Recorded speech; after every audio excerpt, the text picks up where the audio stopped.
Hey there, party people! Yes, RWBY isn't technically anime, but it is tangentially related given its inspiration and spin-offs. Plus, I just want to introduce more of my OCs. Besides, I'm sure you RWBY fans are just desperate enough for more content that you'll take whatever you can get. If that is the case, I do hope that I can make it satisfactory.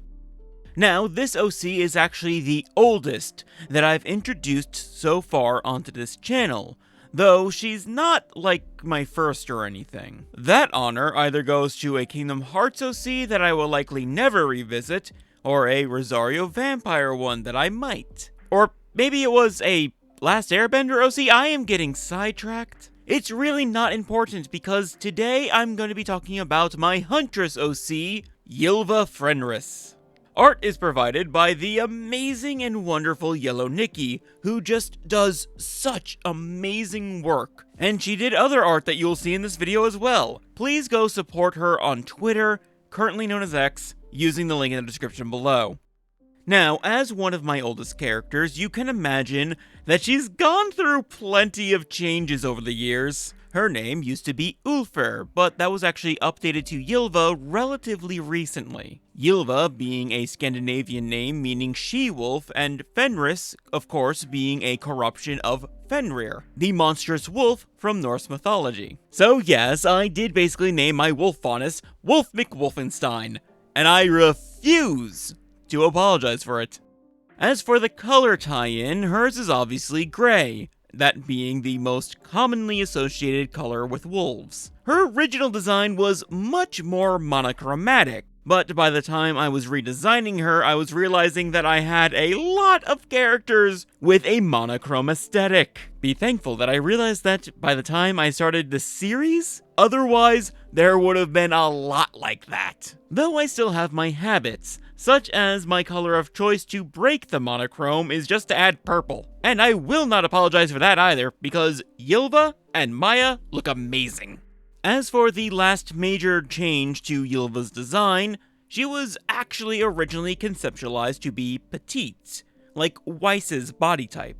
You know, like tiny girl, big axe energy. When commissioning her to be drawn, I accidentally did not make that entirely clear in my description, so this ended up being the outline YellowNicky provided. And let me tell you, I loved it instantly. Don't get me wrong, I do love the tiny girl big weapon trope. It's fantastic. But when I saw the first sketch and saw this big, imposing woman, I was just like, oh wow, that's Ylva. There she is. It was such a moment of the character coming to life for me, and I cannot thank YellowNicky enough for that. But that is all there is to the changes she's had over the years. Pretty much everything else has remained constant, which is pretty damn impressive, as she's been bouncing around in my head since like 2016, around volume 3. She's always been a wolf faunus with big fluffy hair, a prosthetic arm, missing eye, scars, and a shotgun axe. Now she's all that and a 6'2" beefcake of a woman. On the topic of the weapon though, it can extend to become a long-range sniper and become more similar to a halberd, basically covering long to close-range combat in a single weapon. At least that's the idea. I had no idea how to properly explain that in a way that made sense in a drawing, so I just asked that it be a melding of a cyberpunk-esque shotgun and a Norse-style axe. But for other things that have remained constant with this character, even her backstory and her semblance have been the same since her inception. Let's go over those at the same time. Warning, I may get a bit graphic with some descriptions of violence. Ylva was orphaned as a baby, never getting to know her parents. They weren't from the village she was raised in, and all she knew about them was that they were a pair of travelers. Could they have been huntsmen or huntresses, leaving their child someplace safe away from their dangerous work? Or were they merely vagabonds that did not want to be saddled with the responsibilities of a child? Ylva had no answer, and she grew up hearing plenty of whispers and rumors, seldom any of them good. It made her, overall, very resentful. She wanted to believe the good stories, of course, but there were so many bad ones. And the fact of the matter was that either way, her parents left her alone, and she never once had the thought that they would come back for her. Still, her life wasn't all sad. Being an orphan was difficult, but the village wasn't very large and the community was very close. They took care of each other, and Ylva, for all of her troubles, was taken care of. There was even a retired huntsman in the village that she was very fond of. A big, gruff old man that most children were afraid of, but Ylva loved to pester him until he told her a story from his adventures. And then, one day, Ylva was out playing with her friend when they got separated. When she found her friend again, she was being attacked by a Beowulf. It was alone, separated from its pack when huntsmen tracked it down. But they had lost track of this one's trail, leaving the two girls alone. In this moment, seeing her friend injured and threatened, Ylva's semblance awoke, and she went into a blind fury. Her semblance would be called Berserk, and it causes her body to internalize her aura, allowing energy to surge through her. This internalization of raw energy gave her the ability to perform feats of incredible strength and not feel a bit of pain. The trade-off being that it robs her of defense, and the rush of energy messes with her mind, making it nearly impossible for her to think straight. She just single-mindedly wants to tear down whatever it was that had enraged her. And so, in this state, Ylva was able to overpower a Beowulf at the age of 12, but with heavy cost. The Grim, of course, did not go down without a fight. It clawed at her face, gouging out her eye and permanently scarring her. But even that didn't slow her down for even a moment, as Ylva was able to pin down the monster and unleash her full fury.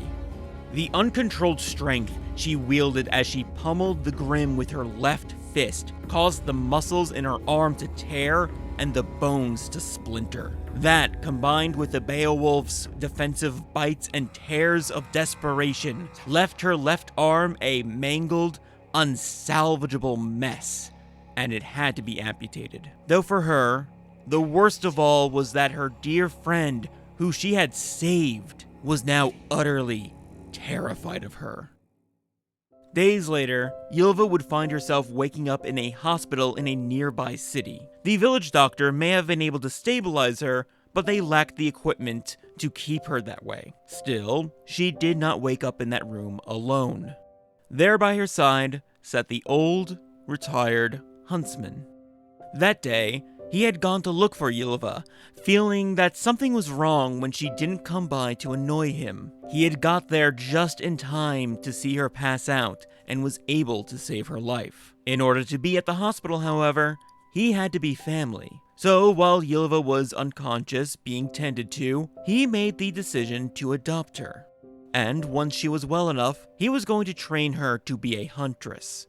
Something that she had begged him multiple times for. He was, in truth, fond of the little rascal, and he wanted to make sure that she was strong enough and wise enough to control that dangerous semblance of hers, lest she get someone, or worse herself, killed.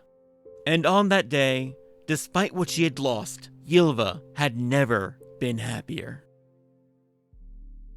Listen, I am a sucker for schmaltzy stuff like that, especially with a healthy amount of trauma mixed in. But as for her story after that, that's a bit more nebulous. Initially I had her go to Beacon, but maybe that could change. She doesn't really have a team, so it's all up in the air from there. Personality-wise, I would say that this newer version of Ylva has a more even temperament compared to the original Htlart. I used to consider her more as a firecracker type of character, a hyperactive puppy of a girl. Now she's more mature and level-headed, though can come off as a bit too easygoing. She loves a good sparring match and fight, but is still the first to try and mediate when things are serious. Honestly, I could see her being in either a leader or a supporting role given how she is.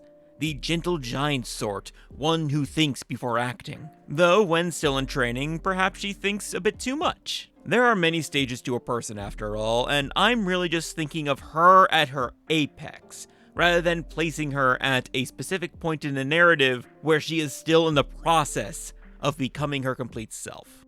But now, it's important design philosophy time. So, I gave her the berserk semblance because of course I did. But there is an extra layer to it. So I'm pretty sure we all know that berserkers have heavy ties to bears. It's a whole thing. But did you know that there is specifically a wolf version with its own name? Htlart are wolf-themed berserkers wearing wolf skin and all. But if it was just that, that'd be way too simple, as I made Ylva a wolf faunus. Now, in text, Htlart are sometimes described as Odin's special warriors. Odin, the Norse god who gave up his eye to gain wisdom. And here we have Ylva, a quite literal Htlart who lost her eye, leading her to gain a teacher. It may seem like a very simple thing, but I am really happy with myself to tie inspiration together like that. Overall, Ylva is a character that holds a very special place in my heart. Hell, after Maya, she may be the one that I have the most art of. Like this one of her showing off her tattoo that I will only show for a quick blink. Have fun pausing for that one, but I do plan on getting more when I have the chance. Anyway, I'm just happy to have gotten to share her with all of you, and that I can work with YellowNicky on making more and more art of her. Please do let me know what you think of her down in the comments below. And also, let me know if you'd like me to actually talk about RWBY in a future video. I don't mind doing it if there's an interest. Actually, while writing up this script, I did start rewatching the entire series from the start, so it's very fresh in my head. But with all of that, insert obligatory green light volume 10 here, and I will catch you next time in the void. Later.